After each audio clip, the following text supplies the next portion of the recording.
So we move on then to the sixth and final game of the opening round. It's a clash at 6:30 in Timon between the Shelmaliers and Glynn. Glynn perhaps will be disappointed that they only managed to make the relegation final last year, and the Shelmaliers might be disappointed that they didn't progress past the quarter-finals. Ed, how do you see this opening round going? Yeah, well, as you say, last year's history now, but I felt the Shells should have won the quarter-final last year against Highgate. Now, in saying that, Highgate went on and proved themselves in the semi-final to be a very, very good team. But yeah, it's two teams that have played 2 weeks of football, so there's no real form book there. You'd imagine the Shells should be that little bit better when you consider that Glynn are missing Michael Doyle and Rowan White and Craig Doyle. So, you know, they'd be a huge loss to Glynn.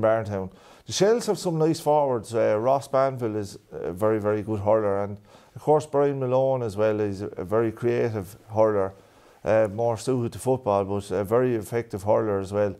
Yeah, I think Shelmaliers will sneak this one.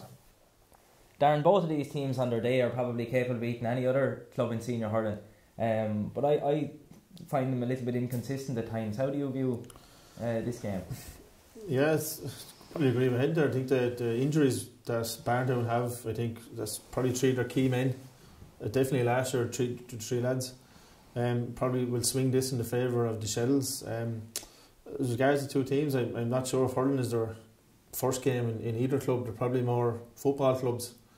If I'm being totally honest, I know the Shells won the county final a few years ago, and I thought they might have kicked on because they won a lot of Premier underage growing up, and to only have one county final, they're probably not happy with that themselves. But if we had to look at an overall view on both teams, I'd say they're both probably football teams, and it's taken away from the hurling a bit. Like they're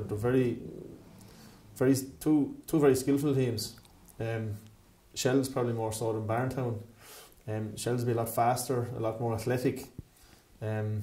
Even with the three lads, if they hadn't been playing, I probably would have swung this a little bit towards the Shells in a big open field. But I think the three injuries that Barntown are carrying into the match won't help them a whole lot in this, I think. Ed, would you agree with Darren's assessment that both clubs are more focused on football as it stands?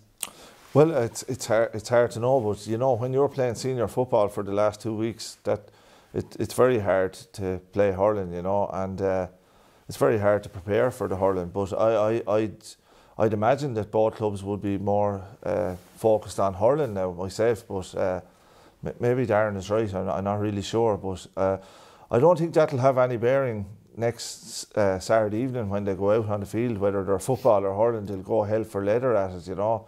An interesting statistic at the weekend is there's 11 of the Wexford 1996 panel involved with senior hurling teams in Wexford, so that's very nice to see. And Glynn have Shane Carley and Larry Murphy over them this year, so it's very nice to see lads like that getting involved with their clubs.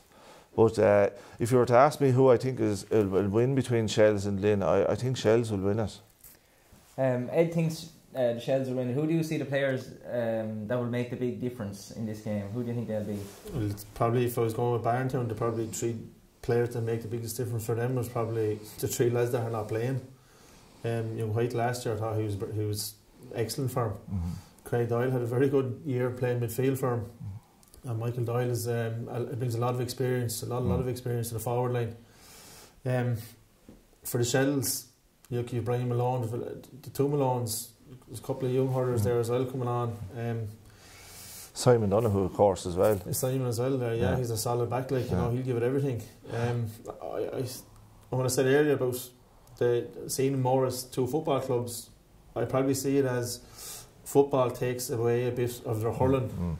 In that sense, like, you know, if they concentrated on just one, like, I know we only had the hurling, same with Ranyor, but for Zally, like, if they concentrated on just the one, I think they get a lot more out of the hurling, say, or the football. But I think it's very, very hard for any senior team, any club, to play both senior hurling and football. And fair play to them for doing, especially the Shells and Barntown. They're thereabouts every year. And it's not easy. It's not easy on the players. Like, there's a lot of commitment to do both, and that's the point I was making. Like, if there was more concentration on either one or the other, it'd probably benefit the players themselves more. But I think the match on Sunday, I'd be looking towards the Shells to win quite comfortable again Barntown.